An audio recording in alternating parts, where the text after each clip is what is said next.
ವೀಕ್ಷಕರೇ ನಮಸ್ಕಾರ. ತಮ್ಮ ಪರಿಚಯ ವಾಹಿನಿಗೆ ಸುಸ್ವಾಗತ. ಆತ್ಮೀಯರೇ, ತಮಗೆಲ್ಲ ತಿಳಿದಿರುವಂತೆ ನಮ್ಮ ಸನಾತನ ಹಿಂದೂ ಧರ್ಮದಲ್ಲಿ ಏಕಾದಶಿ ವ್ರತಕ್ಕೆ ವಿಶೇಷವಾದ ಸ್ಥಾನವಿದೆ.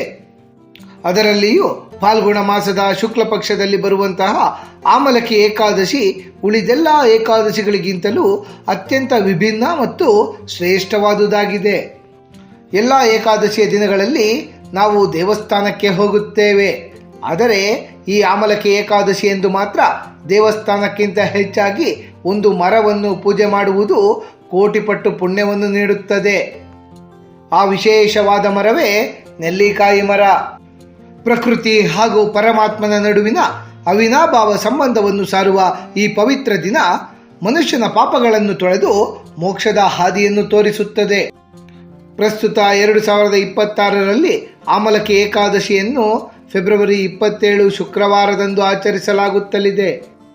ನಮ್ಮ ಈ ಪ್ರಸ್ತುತ ಸಂಚಿಕೆಯಲ್ಲಿ ಆಮಲಕಿ ಏಕಾದಶಿಯ ದಿನದಂದು ನೆಲ್ಲಿಕಾಯಿ ವೃಕ್ಷವನ್ನೇಕೆ ಪೂಜಿಸಲಾಗುತ್ತದೆ, ಈ ಏಕಾದಶಿ ಏಕೆ ಬೇರೆಲ್ಲ ಏಕಾದಶಿಗಳಿಗಿಂತಲೂ ವಿಭಿನ್ನ ಮತ್ತು ಶ್ರೇಷ್ಠವೆನಿಸಿಕೊಳ್ಳುತ್ತದೆ, ಆಮಲಕಿ ಏಕಾದಶಿಯನ್ನು ಆಚರಿಸುವುದರಿಂದ ದೊರೆಯುವಂತಹ ಪುಣ್ಯ ಫಲಗಳಾವುವು ಎಂಬಿತ್ಯಾದಿ ಕುತೂಹಲಭರಿತ ಮಾಹಿತಿಗಳನ್ನೆಲ್ಲ ಒಂದೊಂದಾಗಿ ತಿಳಿದುಕೊಳ್ಳುತ್ತಾ ಹೋಗೋಣ. ಆಮಲಕಿ ಏಕಾದಶಿಯ ಮಹತ್ವ. ಪದ್ಮಪುರಾಣದ ಪ್ರಕಾರ ಸೃಷ್ಟಿಯ ಆರಂಭದ ಕಾಲದಲ್ಲಿ ಭಗವಾನ್ ಮಹಾವಿಷ್ಣುದೇವರು ಧ್ಯಾನದಲ್ಲಿ ಮಗ್ನರಾಗಿರುವಾಗ ಆನಂದದಿಂದ ಮಹಾವಿಷ್ಣುದೇವರ ಕಣ್ಣಿನಿಂದ ಆನಂದ ಬಾಷ್ಪಗಳು ಹೊರಬಂದು ಭೂಮಿಯ ಮೇಲೆ ಬೀಳುತ್ತವೆ.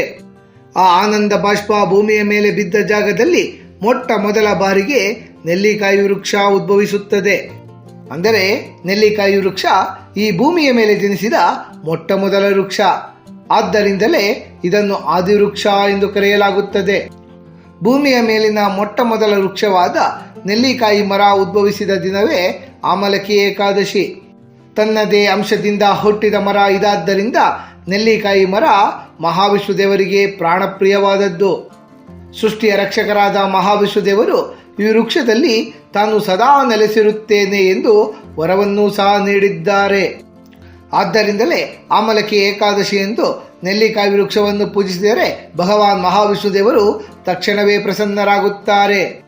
ಇತರ ಏಕಾದಶಿಗಳು ಮಹಾವಿಷ್ಣು ಪೂಜೆಗೆ ಮಾತ್ರ ಮೀಸಲಾಗಿರುತ್ತವೆ.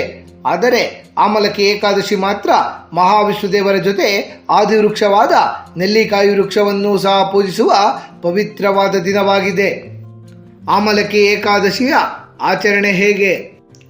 ಆಮಲಕಿ ಏಕಾದಶಿಯ ದಿನ ಮುಂಜಾನೆ ಸೂರ್ಯೋದಯಕ್ಕೂ ಮುನ್ನವೇ ಎದ್ದು ಪವಿತ್ರ ಸ್ನಾನವನ್ನು ಕೈಗೊಂಡು ಶುದ್ಧವಾದ ವಸ್ತ್ರವನ್ನು ಧರಿಸಬೇಕು. ದಿನವಿಡೀ ಭಕ್ತಿಯಿಂದ ಉಪವಾಸವಿರುವುದಾಗಿ ಮತ್ತು ಭಗವಾನ್ ಮಹಾವಿಷ್ಣುದೇವರನ್ನು ಸ್ಮರಿಸುವುದಾಗಿ ಸಂಕಲ್ಪ ಮಾಡಿಕೊಳ್ಳಬೇಕು. ಮನೆಯ ದೇವರ ಕೋಣೆಯಲ್ಲಿ ಇರುವಂತಹ ಭಗವಾನ್ ಮಹಾವಿಷ್ಣುದೇವರ ವಿಗ್ರಹ ಅಥವಾ ಚಿತ್ರಪಟಕ್ಕೆ ತುಳಸಿ ದಳ, ಪುಷ್ಪ ಮತ್ತು ಧೂಪದಿಂದ ಪೂಜೆಯನ್ನು ಮಾಡಬೇಕು. ವಿಶೇಷವಾಗಿ ನೆಲ್ಲಿಕಾಯಿಗಳನ್ನು ಮಹಾವಿಷ್ಣುದೇವರಿಗೆ ನೈವೇದ್ಯವಾಗಿ ಅರ್ಪಣೆ ಮಾಡಬೇಕು. ಮನೆಯ ಸಮೀಪವಿರುವಂತಹ ನೆಲ್ಲಿಕಾಯಿಯ ವೃಕ್ಷಕ್ಕೆ ನೀರು, ಹಾಲನ್ನು ಅರ್ಪಿಸಿ ಮರದ ಬುಡಕ್ಕೆ ಗಂಧ, ಅಕ್ಷತೆ ಹಾಗೂ ಕುಂಕುಮವನ್ನು ಅರ್ಪಿಸಬೇಕು. ನೆಲ್ಲಿಕಾಯಿ ವೃಕ್ಷಕ್ಕೆ 7, 11 ಅಥವಾ 21 ಬಾರಿ ಪ್ರದಕ್ಷಿಣೆಯನ್ನು ಹಾಕುವುದು ಅತ್ಯಂತ ಶ್ರೇಷ್ಠ. ಪ್ರದಕ್ಷಿಣೆಯನ್ನು ಮಾಡುವಾಗ ಓಂ ನಮೋ ಭಗವತೆ ವಾಸುದೇವಾಯ ಎಂಬ ಮಂತ್ರವನ್ನು ಪಠಣ ಮಾಡಬೇಕು. ನೆಲ್ಲಿಕಾಯಿಯ ಮರ ಮನೆಯ ಸಮೀಪದಲ್ಲಿ ಲಭ್ಯವಿರದಿದ್ದಲ್ಲಿ ಕನಿಷ್ಠ ಪಕ್ಷ ಒಂದು ನೆಲ್ಲಿಕಾಯಿಯನ್ನು ಪೂಜೆಯಲ್ಲಿ ಇಟ್ಟು ಪೂಜಿಸಿದರೂ ಅಷ್ಟೇ ಪುಣ್ಯ ಪ್ರಾಪ್ತವಾಗುತ್ತದೆ. ಈ ದಿನ ಸಂಪೂರ್ಣ ಉಪವಾಸವಿರುವುದು ಬಹಳ ಶ್ರೇಷ್ಠ. ಕೆಲವರಿಗೆ ಸಂಪೂರ್ಣ ಉಪವಾಸ ಮಾಡಲು ಸಾಧ್ಯವಾಗದಿದ್ದ ಪಕ್ಷದಲ್ಲಿ ಹಾಲು ಅಥವಾ ಹಣ್ಣುಗಳಂತಹ ಸಾತ್ವಿಕ ಆಹಾರವನ್ನು ಸೇವಿಸಬಹುದಾಗಿರುತ್ತದೆ. ಸಾಧ್ಯವಾದರೆ ರಾತ್ರಿ ಪೂರ್ತಿ ಭಜನೆ ಅಥವಾ ವಿಷ್ಣು ಸಹಸ್ರನಾಮವನ್ನು ಪಠಣ ಮಾಡುತ್ತಾ ಜಾಗರಣೆಯನ್ನು ಮಾಡುವುದು ಉತ್ತಮ ಫಲವನ್ನು ತಂದುಕೊಡುತ್ತದೆ. ಮರುದಿನ ದ್ವಾದಶಿ ಎಂದು ಸ್ನಾನವನ್ನು ಮಾಡಿ ವಿಷ್ಣು ಪೂಜೆಯನ್ನು ಮಾಡಿದ ನಂತರ ಶುಭ ಮುಹೂರ್ತದಲ್ಲಿ ಉಪವಾಸವನ್ನು ಅಂತ್ಯಗೊಳಿಸಬೇಕು. ಈ ವರ್ಷದ ಆಮಲಕಿ ಏಕಾದಶಿಯ ದ್ವಾದಶಿ ಪಾರಾಯಣ ಸಮಯ ಫೆಬ್ರವರಿ 28ರಂದು ಬೆಳಿಗ್ಗೆ 6:47ರಿಂದ 9:06ರವರೆಗೆ ಇರುತ್ತದೆ. ಆಮಲಕಿ ಏಕಾದಶಿಯನ್ನು ಏಕೆ ಆಚರಿಸಬೇಕು? ನೆಲ್ಲಿಕಾಯಿ ಮರದಲ್ಲಿ ಭಗವಾನ್ ಮಹಾವಿಷ್ಣುದೇವರು ಹಾಗೂ ಲಕ್ಷ್ಮೀದೇವಿ ಇಬ್ಬರೂ ನೆಲೆಸಿರುತ್ತಾರೆ. ಈ ಮರವನ್ನು ಪೂಜಿಸುವುದು ಮಹಾವಿಷ್ಣುದೇವರನ್ನು ನೇರವಾಗಿ ಪೂಜಿಸಿದಷ್ಟೇ ಪುಣ್ಯಪ್ರದವಾಗಿರುತ್ತದೆ. ಆಮಲಕಿ ಏಕಾದಶಿ ದಿನದ ಉಪವಾಸ ಮತ್ತು ಪೂಜೆ ಹಿಂದಿನ ಜನ್ಮಗಳ ಪಾಪಗಳನ್ನು ಕಳೆದು ಆತ್ಮವನ್ನು ಶುದ್ಧೀಕರಣಗೊಳಿಸುತ್ತದೆ ಎಂದು ಶಾಸ್ತ್ರಗಳು ಉಲ್ಲೇಖಿಸುತ್ತವೆ. ಅದರಲ್ಲಿಯೂ ವಿಶೇಷವಾಗಿ ಆಮಲಕಿ ಏಕಾದಶಿಯ ವ್ರತಾಚರಣೆಯನ್ನು ಮಾಡುವುದು 1000 ಗೋವುಗಳನ್ನು ದಾನ ಮಾಡಿದರೆ ದೊರೆಯುವಂತಹ ಪುಣ್ಯಕ್ಕೆ ಸಮಾನ ಎಂದು ಪದ್ಮಪುರಾಣ ಉಲ್ಲೇಖಿಸುತ್ತದೆ. 100 ಯಜ್ಞಗಳನ್ನು ಮಾಡಿದಷ್ಟು ಪುಣ್ಯವನ್ನು ಈ ಒಂದು ಏಕಾದಶಿ ನಮಗೆ ತಂದುಕೊಡುತ್ತದೆ. ಮುತ್ತೈದೆಯರು ಈ ಆಮಲಕಿ ಏಕಾದಶಿಯನ್ನು ಶ್ರದ್ಧಾಭಕ್ತಿಯಿಂದ ಆಚರಿಸುವುದರಿಂದ ದೀರ್ಘ ಸುಮಂಗಲಿ ಯೋಗ ಮತ್ತು ಕುಟುಂಬಕ್ಕೆ ಸುಖ ಶಾಂತಿ ದೊರೆಯುತ್ತದೆ.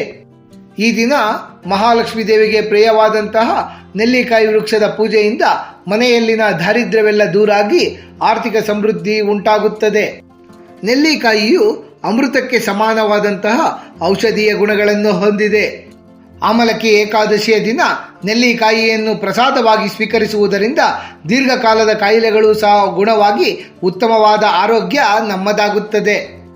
ಆತ್ಮೀಯ ವೀಕ್ಷಕರೇ, ಆಮಲಕಿ ಏಕಾದಶಿಯ ಕುರಿತು ಸಮಗ್ರ ಮಾಹಿತಿಯನ್ನು ತಿಳಿದುಕೊಂಡ ನಮಗೆಲ್ಲರಿಗೂ ಆ ಭಗವಂತನ ಕೃಪಾ ಕಟಾಕ್ಷ ಸದಾಕಾಲ ಇರಲೆಂದು ಕೋರಿಕೊಳ್ಳುತ್ತಾ ಈ ದಿನದ ಸಂಚಿಕೆಯನ್ನು ಮುಗಿಸುತ್ತಲಿದ್ದೇವೆ.